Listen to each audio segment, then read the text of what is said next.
참 예수님, 오늘은 뜻깊은 날입니다.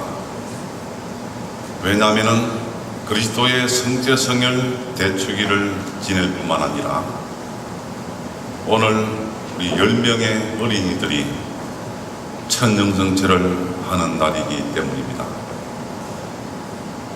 천년성체를 위해서 한 달 반 동안 교리와 모든 전례 또 고해 성사와 함께 준비하신 우리 수녀님과 선생님들 수고 많이 하셨습니다.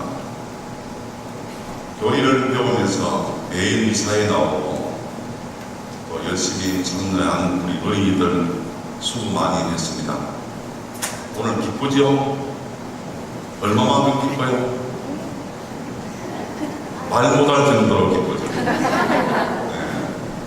그리고 우리 부모님들도 협조하면서 같이 동참해 주셔서 진심으로 감사드립니다. 옛날 중국 요순 시절에 한 현명한 왕이 있었습니다. 그 왕은 문무백관들에게 명했습니다. 짐은 백성들에게 마음의 양식이 될 만한 지혜서를 내고자 하니 학자들로 알고 글을 쓰게 하여라. 신하들은 학자들을 불러 모아 편찬위원회를 만들고 몇 달 후에 10권의 책을 왕에게 갖다 바쳤습니다. 왕은 고개를 저으며 백성들이 그 많은 책을 언제 다 읽어보겠느냐, 한 권으로 요약하여라 라고 명했습니다. 학자들은 다시 모여 10권의 책을 한 권으로 줄였습니다. 왕은 그 책을 살펴보고서 또 한 페이지로 만들어라. 마지막에는 그 내용을 한 문장으로 만들 수 있겠구나 하고 다시 부탁했습니다.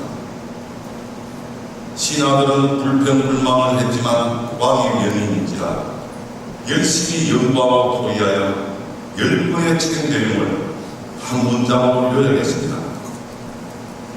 사람들이 살아가면서 잊어서는 안 되는, 그리고 지혜와 교훈을 얻을 수 있다고 하는 글이 탄생되었습니다. 그 한 문장의 글이 무엇이기에 이렇겠습니까? 그것은 세상에 공짜는 없다였습니다. 그 말이 이렇게 해서 나왔다고 합니다. 10권의 책 내용을 줄이고 짜고 하니까는 세상에 공짜는 없다는 말이 나왔다고 합니다. 그렇습니다. 진리는 평범한 곳에 숨어 있습니다. 저도 이러한 내용을 알고서 많은 것을 깨달았습니다. 대부분 사람들은 공짜를 좋아합니다. 여러분들도 그렇습니까? 좋아하지만 좋아해서는 안 돼요. 머리가 벗겨질 뿐만 아니라 별로 삶의 내용이 안 좋습니다. 이러한 공짜 심리 때문에 문제가 많이 생깁니다. 자기는 일하지 않고 땀 흘리지 않고 많은 걸 얻으려고 하니까 정상이 안 되죠. 비정상적으로 돼가지고 여러 형태의 부정과 부조리도 공짜 심리 때문에 생겨난다고 해도 틀리지 않을 것입니다. 예수님은 마르코복음 12장 28절 이하에서 율법학자로부터 질문을 받습니다. 구약 성경 중에서 첫째 가는 계명이 무엇입니까? 그러니까 예수님은 하느님을 사랑하고 이웃을 사랑하는 것이라고 대답해 주었습니다. 하느님 사랑, 이웃 사랑. 그리고 예수님은 요한복음 15장 17절에서 내가 여러분들에게 새로운 계명을 준다. 서로 사랑하라. 그러면 구약 성경과 신약 성경이 사랑의 계명이라고 말할 수 있고 구약성경, 신약성경 앞에서 73권을 요약하고 짜면 사랑이라는 말이 나온다는 것입니다.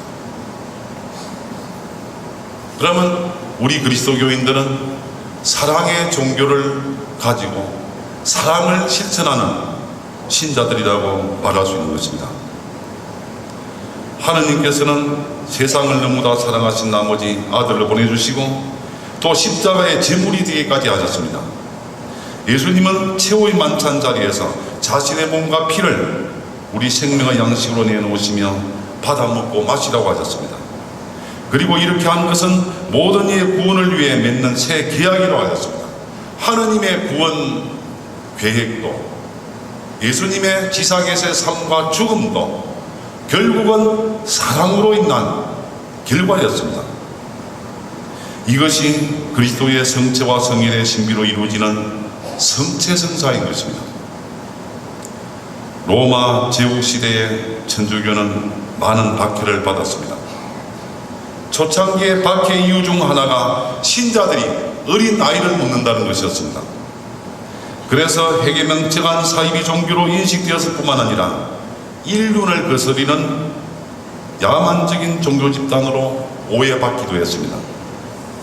왜냐하면 교회 공동체는 처음부터 축성된 빵과 포도주를 먹으면서 그리스도의 몸과 피를 나누어 먹고 마신다고 했기 때문입니다. 이렇게 시작된 박해를 통해 황제들은 자신들의 권력 유지를 위해 천주교 신자들을 이잡듯이 잡아 없애려고 했고, 신자들은 모진 고문과 맹수들의 이빨에 찢겨져 죽어갔습니다. 이러한 순교자들의 피가 교회를 오늘날까지 이어져 오게 한 것입니다. 한국에서도 마찬가지였습니다. 100여 년 동안 10,000명 이상의 신자들이 순교하면서 교회를 지켜왔습니다. 이러한 사실만 봐도 하느님께서 인간을 구원하신 것이 공짜로 하신 것이 아님을 알 수 있습니다. 그리고 2000년 이상 동안 지속되어 온 그리스도교 교회도 200년 이상 발전되어 온 한국 천주교회도 결코 저절로 공짜로 된 것이 아니었습니다. 항무지를 쓴 영국의 엘리엇은 4월을 잔인한 달이라고 표현했습니다. 그러나 우리 민족에게는 근대사에 있어서 6월이 가장 잔인한 달로 기억됩니다. 왜 그렇습니까? 동족 상잔의 비극적인 6.25 한국 전쟁이 일어났기 때문입니다. 북한의 갑작스러운 남침으로 이 땅은 순식간에 피바다가 되었고, 사람들은 뿔뿔이 흩어져야만 했으며 수많은 젊은이들은 조국 수의 일념으로 전순으로 나가 피 흘리며 죽어갔습니다. 그러나 한국은 단기간에 전쟁의 폐허를 딛고 일어나 엄청난 발전을 가져왔습니다. 이러한 발전이 저절로 공짜로 이루어졌습니까? 아닙니다. 호국용사들의 피와 땀과 눈물로 이 강토가 지켜졌고, 그에 위해서 좌절하지 않고 우리 민족이 하면 된다는 신념으로 열심히 살아왔기 때문에 가능한 일이었습니다. 신자 여러분, 우리가 매일 동원하는 미사는 하느님께서 고귀한 성체성사의 신비로 우리 인간을 찾아오는 것이고, 또 당신의 살과 피를 생명의 양식으로 내주시는 기억한 사랑의 잔치입니다. 동시에 미사는 최후의 만찬과 십자가상 죽음을 되새기는 최고의 제사입니다. 그래서 미사 성제라고 부릅니다. 이러한 미사의 신비도 그냥 이루어진 것이 결코 아니고 하느님의 지역한 사랑의 결실입니다. 오늘 천연수제라는 어린이 여러분들도 한 달 반 동안 열심히 공부했을 뿐만 아니라 많은 어려움을 이겨내고 노력했으며, 그랬기 때문에 오늘 주님을 처음으로 모시는, 주님과 일치되는 성체성사를 받게 되는 것입니다. 얼마나 은혜롭고 감격스러운 일입니까? 그러한 성제성사를 통해서 여러분들은 주님과 함께하는 삶을 살게 될 뿐만 아니라 주님의 은혜 속에서 훌륭하게 자라게 될 것입니다. 그러므로 우리는 미사에 참여할 때마다 하느님을 찬양하고 흠숭하며 그분의 사랑에 감사드리고 우리의 죄와 잘못을 참여하면서 용서를 청해야 합니다. 세상에 공짜가 없으니 우리도 미사성제에 합당한 제물로 빵과 포도주를 바치는 것인데 그 값으로 우리는 주일날 헌금을 하는 것입니다. 그러므로 우리가 하는 헌금은 정성스럽게 이루어져야 하는 것입니다. 오늘 우리는 그리스도의 성체와 성혈의 신비를 다시 깨달으면서 이웃에게 그 사랑의 신비를 전하도록 해야 합니다.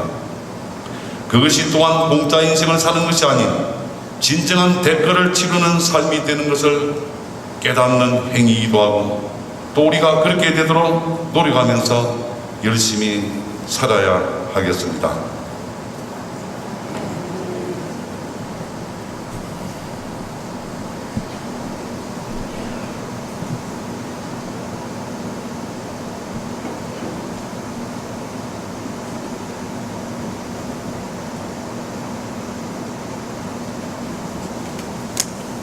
이제 어린이들은 신부님과 함께 하느님께